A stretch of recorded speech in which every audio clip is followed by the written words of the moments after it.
అందరికీ praise lord. మంచిది ప్రియులారా, దేవుని కృపను బట్టి దేవుడు మనల్ని మరొక దినంలో ప్రవేశపెట్టేందుకు దేవునికి స్తోత్రం చెప్తున్నాను. మనం ఆదికాండం 1వ అధ్యాయం నుంచి మనం నేర్చుకుంటూ వస్తున్నాము. ఇప్పుడు ఈరోజు ఆదికాండము 2వ అధ్యాయం 17వ వచనంలో మరి 4వ మాట గురించి మనము నేర్చుకుంటున్నాము. మొదటి మాట మరి మంచిది, 2వ మాట చెడ్డది, 3వ మాట తెలివిని గురించి మనం నేర్చుకున్నాం. తెలివి, జ్ఞానం, బుద్ధి, పర్యాపదాలని కూడా మనం నేర్చుకున్నాము.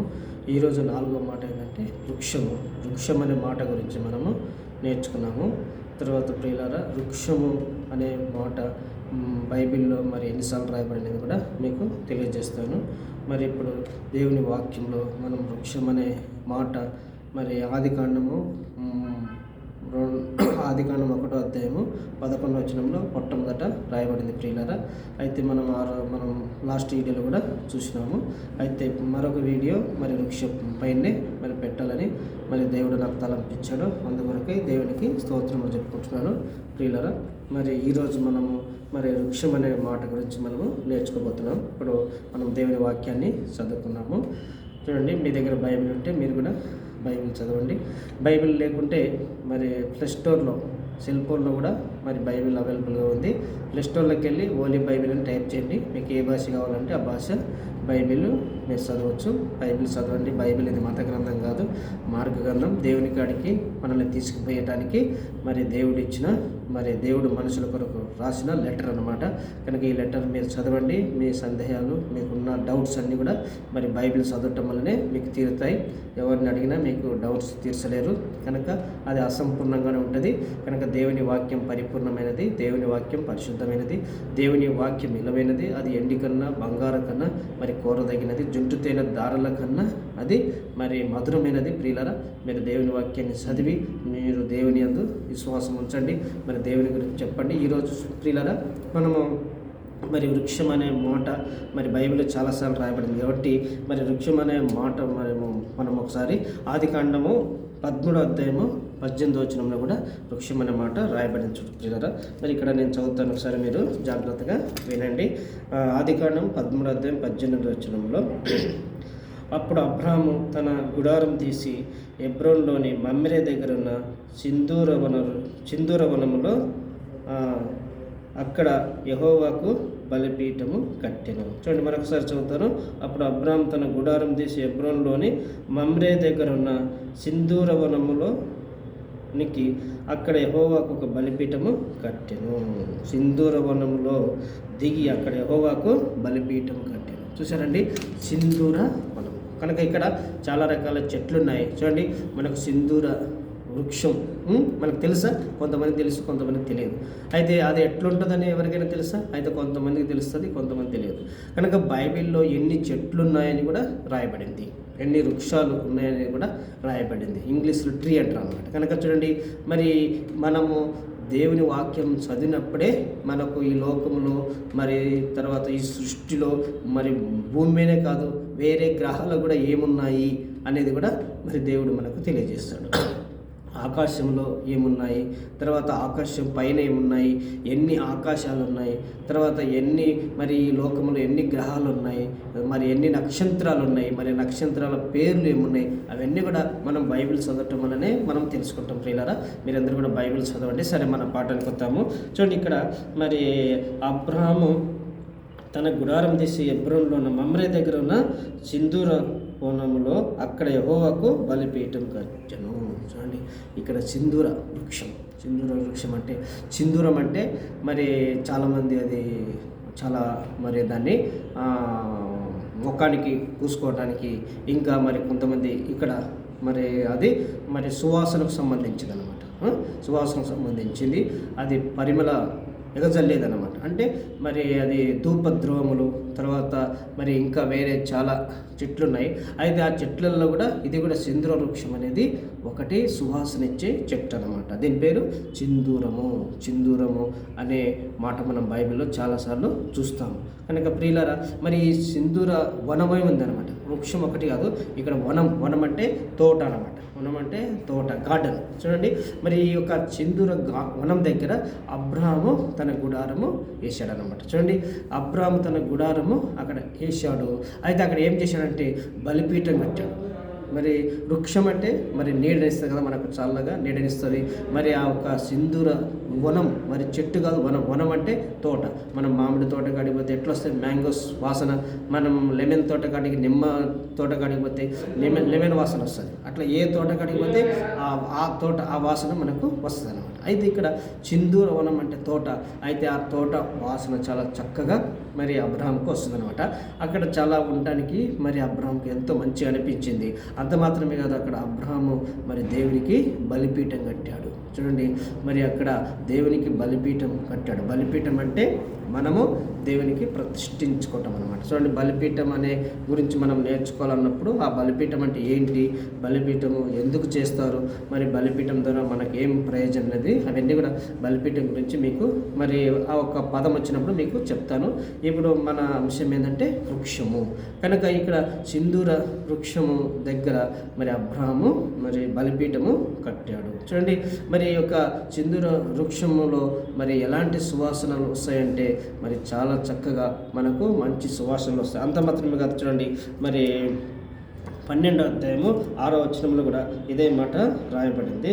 అప్పుడు అబ్రాము షెకెమందలి యొక్క స్థలము ఆ దేశ సంచారం చేసి మమ్రే దగ్గరున్న సింధూర వనమున వద్ద చేరిను. మమ్రే దగ్గర ఉన్న సింధూర వనమున చేరినాడు. చూడండి, ఇక్కడ మరి దేవుని యొక్క వాక్యములో మరి సింధూర వనం, సింధూర వృక్షాన్ని మనము తెలుసుకుంటున్నాం పిల్లరా. చూడండి, ఇక్కడ అబ్రహాము అక్కడికి చేరాడు. అక్కడ చేరటం అంటే మరి ఆ యొక్క ప్రాంతం అంతా కూడా అబ్రహాముకు చాలా చక్కగా నచ్చిందనమాట. చూడండి, అబ్రహాం మామూలుగా మరి ఎప్పుడైనా కానీ ఆయన ఈ లోక సంబంధమైంది ఆలోచించాడు. అబ్రహాముకు దేవుడు పిలిచిన వెంటనే తన సమస్తం వదిలిపెట్టి వచ్చేసాడు అనమాట. తన సమస్తం వదిలిపెట్టి వచ్చేసాడు.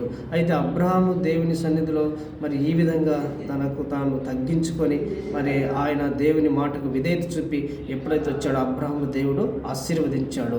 ఎంతగా ఆశీర్వదించాడంటే నీ సంతానము మరి ఆకాశ నక్షత్రం వలె చేస్తాను అని చెప్పినాడు. కనుక మరి భూమి మీద ఉన్న మరి ఇసుక రేణువుల వలె మరి సముద్ర ఇసుక రేణువులు అంటే మరి చాలా ఇసుకలు అనమాట ఉంటాయి అనమాట. అక్కడ ఇసుక మరి ఒక్కొక్కటి మనం లెక్క పెట్టలేము. అదేవిధంగా ఆకాశ నక్షత్రాన్ని కూడా లెక్క పెట్టలేము. అయితే అబ్రహామును ఆ విధంగా ఆశీర్వదించడం అనమాట. అబ్రహాం సంతానం ఆకాశ నక్షత్రం వలె, తర్వాత మరి ఇసుక రేణువుల వలె ఉంటారు అని చెప్పినాడు. చూడండి, మరి అబ్రహాం సంతానం ఎవరు లెక్కించలేరు.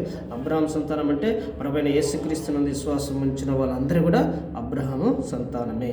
చూడండి, యేసు ప్రభునందు విశ్వాసం ఉంచిన వాళ్ళు మరి అబ్రహాం సంతానం, తర్వాత యూదులు అబ్రహాం సంతానమే, ఇజ్రాయేలు అబ్రహాం సంతానమే. చాలామంది ఏమనుకుంటారంటే ఇజ్రాయెల్ దేశంలో ఉండే వాళ్ళే అబ్రహాం సంతానం అనుకుంటారు. కానీ ఇజ్రాయెల్ దేశంలో కాదు, ఇజ్రాయెల్ కూడా చాలా దేశాల్లో చెదిరున్నారు. ఇప్పుడు కూడా వేరే వేరే దేశాల్లో ఇంకా చాలామంది ఉన్నారు. ఇజ్రాయెల్ ఉన్నారు, యూదులు ఉన్నారు. కనుక వాళ్ళందరూ కూడా మరి వస్తే చాలామంది అయిపోతారు అనమాట. ఇజ్రాయెల్ దేశం మరి ఫిలప్ అయిపోతారు. ఆ ఇజ్రాయెల్ దేశం సాలదు, అంత జనాభా ఉన్నారు అనమాట. ఇజ్రాయెల్ కూడా చాలామంది ఉన్నారు, యూదులు కూడా ఉన్నారు.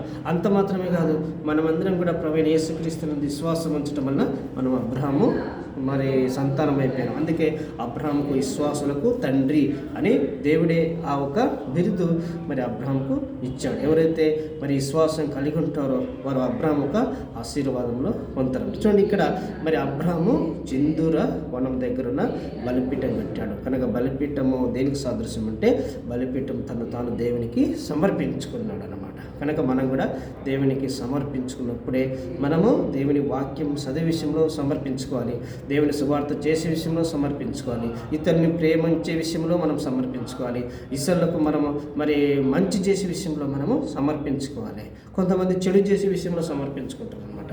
నేను వాని విషయంలో మరి ఇట్లా చేస్తాను, అట్లా చేస్తాను, అది చేసేంత వరకు నేను మరి అన్నం తినను, తర్వాత ఇంకా ఇచ్చేయనని కొంతమంది బైబిల్లో కూడా మరి చూడండి, చాలాసార్లు మరి పౌల్ని చంపేంత వరకు కూడా మేము అన్నపానము పుచ్చుకోమని దాదాపు 40 మంది కన్నా ఎక్కువగా మరి అలాంటి ప్రతిజ్ఞ చేస్తారు, మాట వాళ్ళు ప్రమాణం చేస్తారు అన్నమాట. ఎందుకంటే చూడండి, చెడు విషయాల్లో మరి అంత పట్టుదల కలిగి ఉన్నప్పుడు మనం మంచి విషయాల్లో ఇంకా ఎంత పట్టుదల కలిగి ఉండాలి. మనం వాక్యం చదివే విషయంలో, సువార్త చేసే విషయంలో, దేవుని మందిరానికి క్రమంగా వెళ్ళే విషయంలో, దేవుని పని చేసే విషయంలో, మనల్ని ఇతరులను ప్రేమించే విషయంలో. చూడండి, పేదలు ఉంటారు చాలామంది, మరి ఎంతోమంది లోకంలో మరి అవసరత కలిగిన వాళ్ళు ఉంటారు. వాళ్ళందరికీ దేవుడు మనల్ని ఆశీర్వదించినప్పుడు, దేవుడు మనకు అన్ని విధాలుగా దేవుడు ఆశీర్వదించినప్పుడు మనం ఇతరులకు చేసినప్పుడే మనకు దాని ద్వారా ఇంకా ఈ లోకంలో ఇంకా ఎక్కువ ఆశీర్వాదం వస్తుంది, తర్వాత పరలోకంలో కూడా ఆశీర్వాదం వస్తుంది ప్రియులారా.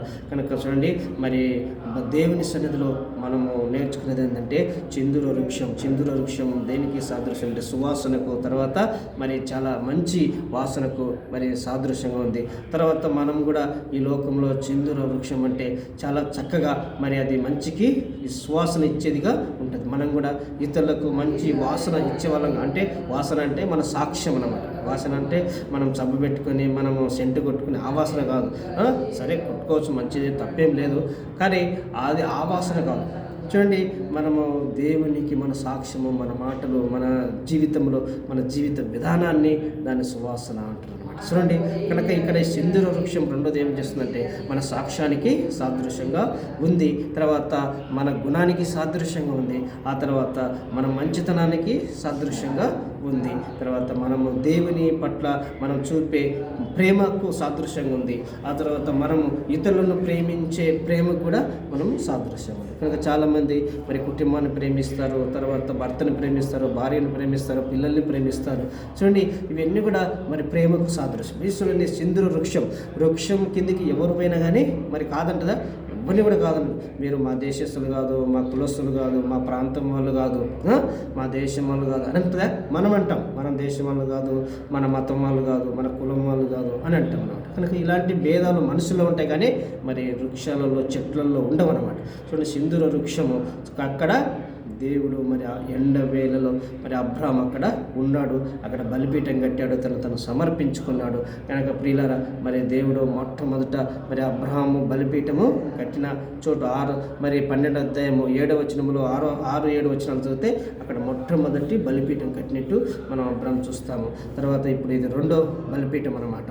చూడండి, సింధూర వృక్షం వనంలో అక్కడ కూడా సింధూర వృక్షం రాయబడింది, ఇక్కడ కూడా సింధూర వృక్షము రాయబడింది. ప్రియులారా, సింధూర వృక్షం అంటే మన ఒక దేవుని గుణ లక్షణాలు తెలియజేసేదిగా ఉందన్నమాట. అంటే మంచి వాసన, మంచిగా మరి దేవుడు మంచివాడు కాబట్టి మరి ఈ వృక్షం కూడా దేవుడు మంచిగా సృష్టించాడు. అందుకే దేవుడు సృష్టించినప్పుడు మరి చెట్లను కూడా దేవుడు ఆశీర్వదించాడు. కనుక చాలామంది చెట్లను అనవసరంగా కొట్టకూడదు, చెట్లను నరికేస్తారు అన్నమాట. ఆ విధంగా చేయకూడదు. ఏదో నీకు అవసరత ఉంటే నీ ఇంటికో ఇంకా రోడ్డుకో దేనికో మరి మనుషులకు ఉపయోగపడే అవసరత ఉంటే చెట్లను నరకాలి, కానీ అనవసరంగా నరకకూడదు. కనుక అది తప్పు ప్రియులారా. కనుక దేవుడు మన కొరకు చెట్లను ఇచ్చాడు. కనుక ఈరోజు మనము సింధూర వృక్షం గురించి మనం నేర్చుకున్నాం. ఇంకా చాలా విషయాలు ఉన్నాయి. కనుక ప్రియులారా, ఈ వీడియో లాంగ్ అయిపోతుంది కాబట్టి ఇక్కడ ముగిస్తున్నాను. ప్రభు మిమ్మల్ని, మీ కుటుంబాలను దీవించిన గాక. మరి మన ఛానల్ సబ్స్క్రైబ్ చేసుకోండి, మీరు చూడండి, ఇతరులకు కూడా మరి షేర్ చేయండి. ప్రభు మిమ్మల్ని, మీ కుటుంబాన్ని దీవించిన. God bless you. Praise lord.